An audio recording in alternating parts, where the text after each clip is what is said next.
There's been a lot of UFO talk in the news. Obviously, I had on Jeremy Corbell, but we thought it's important after some criticism that was aired in order to bring on somebody who can give us the other side here in terms of the debate, in terms of what's happening. So we're joined now by professional skeptic and writer Mick West. Mick, welcome to the show. Appreciate you joining us. Well, thank you very much for having me. Absolutely. So one of the things that you talked about, this was on Twitter and kind of reaction to this video, was some claims, not just about Jeremy, but generally within the UFO community around some of the videos that had been aired in the hearing. Mick, just give us your general reaction, not only to that video, but your general overview of the UFO phenomena and of people who discuss it online in a way that you don't feel abides by scientific standards.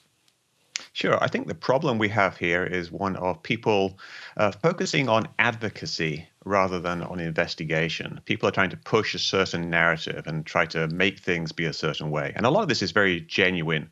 People are trying to push forward disclosure. They think the government is hiding things about UFOs and they want to reveal it. But in doing that, I think some people are perhaps losing touch with the actual truth of the matter. And a good example here is this green triangle video. This was shown during the Congressional hearing, and it shows what looks like a flying green triangle go along. And they explained this in the hearing, what it actually was, that the triangle shape is just an artifact of the camera. And this is something that I and others have investigated over a year ago, and we've come to the same conclusion and proved conclusively what it actually was.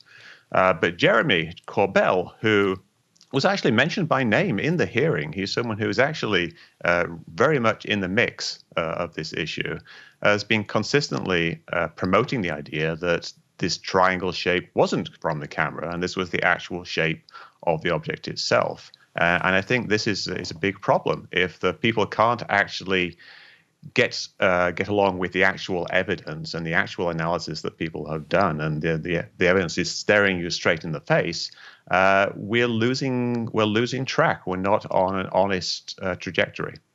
So that's one video that you obviously, the explanation for is the camera. There are multiple videos. What is your overall assessment of what the most likely explanation for these repeatedly reported phenomena actually are? I think it's what the government has said. I think it's what they reported in the UAP report, that UFOs, represent multiple different phenomena, lots of different things. And they listed 5 things. And the first thing they listed was airborne clutter, which is simply stuff like birds and balloons and drones. And then they listed some other things like atmospheric effects, possible like black projects within the US, and possible foreign interference, and then a catch-all other thing, which of course people say that in the other category we have aliens. But I think something that we need to think about here is that within the UFO community, and a lot of this has been driven by the UFO community, there's kind of what I call a big lie.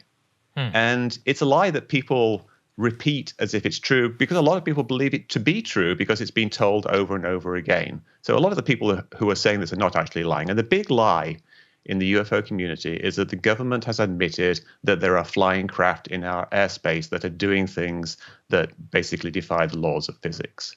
And then they repeat things like, this object dropped from 80,000 feet to sea level in less than a second, and this is something that we can't do, so it must be perhaps aliens. And this isn't something that the government has admitted. The government has not admitted that there are craft doing amazing things. They have said that sometimes they see things on their sensors and via eyewitness reports that appear to be doing these things. But, and they say this explicitly in the UAP report, these could be the result of sensor errors or misperception or spoofing, where somebody is pretending to do this with radar signals. So I think we need to recognize that we don't actually have this government admission. The government's looking into UAPs because UAPs represent real issues. They represent things like possible airspace incursions. They represent possible equipment malfunction and possible things like airspace clutter and possible things like pilot misperception. So we're getting off the real issues onto these kind of esoteric aspects of it, which I think is really missing the point. See, it's interesting though, because I mean, yeah, you're right. The government hasn't admitted anything, right? But Commander David Fravor, Ryan Graves, many of the pilots involved are adamant that this isn't. I mean, look, obviously, it's difficult in order to parse, but given that they were the pilots in the cockpit of the situation, I think we should give some credence exactly to what they say. So I guess I just want to understand your position here. I mean, you're against. I mean, because I think one of the main things in the community report transparency is let it all come out. I mean, I think it's undeniable that there has been a tremendous amount of secrecy and a stigma associated with over the last, 30, 40 something odd years. And then more information generally is better, because if it is a secret government black program, then the more information that is going to be probed into, or Russia or China or any of these things, frankly, I mean, I think the public probably still has a right to know regardless of what's happening here. Well, there's a big issue there. If it is a secret government program, why would we want the public to know about it? Because if the public knows about it, then that means the Russians know about it and the Chinese know about it. So it's a national security issue if that's actually what's behind it. But even if it's something as simple as the radar glitching, perhaps Mylar balloons are triggering the radar too many times, this isn't something we would want the enemy to know about because it's a vulnerability in our radar system. And yeah, I'm all for government openness. I'd love it if they would tell us everything they know about UFOs, but naturally it's going to butt up against national security concerns. So it's kind of something that, in a way, the UFO community has a free card to ask over and over again, tell us everything you know, but the government can't do that because of these national security concerns. Do you rule out the possibility that it could be aliens? Is there any evidence here that says to you, this is very unlikely or it's an impossible explanation? I think it's very unlikely explanation. We don't have any good evidence of aliens. And if I've done a lot of analysis of UFO videos. I've looked at literally hundreds and hundreds of UFO videos. I've done some very deep analysis on some of them. And supposedly the ones that are the very best UFO videos, there's the one called Gimbal, where the flying saucer appears to rotate. And then there's the one from the Nimitz incident. And then there's the Go Fast video. And when you actually dig in there and really do some detailed analysis, which I think a lot of people who talk about these videos haven't actually done. When you actually get in there and do the work, then the magic falls away. They're not as amazing as they seem. They're not making certain moves. They're not actually rotating.